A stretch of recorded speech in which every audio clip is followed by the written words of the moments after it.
জাতীয় পার্টির মহাসচিব এবং কিশোরগঞ্জ ৩ আসনের সাবেক সংসদ সদস্য ও সাবেক প্রতিমন্ত্রী অ্যাডভোকেট মোহাম্মদ মুজিবুল হক চুন্নু ও তার স্ত্রী রুকসানা কাদেরের বিদেশ গমনে নিষেধাজ্ঞা দিয়েছেন আদালত।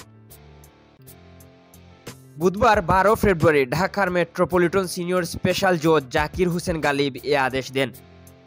আবেদনে বলা হয়, মুজিবুল হক চুন্নু ও তার এপিএস আওয়ামী লীগের যুব ও ক্রীড়া বিষয়ক কেন্দ্রীয় উপকমিটির সদস্য আমিরুল ইসলাম বাবলুর বিরুদ্ধে চাঁদাবাজি, টেন্ডার বাণিজ্য, জমি দখল, বিভিন্ন অনিয়ম ও দুর্নীতির মাধ্যমে টিআর খাবিখাসহ বিভিন্ন সরকারি উন্নয়ন প্রকল্প থেকে অর্থ আত্মসাৎ করে বিদেশে পাচারসহ নিজ নামে ও পরিবারের সদস্যদের নামে জ্ঞাত আয় বহির্ভূত সম্পদ অর্জনের অভিযোগের অনুসন্ধান চলছে।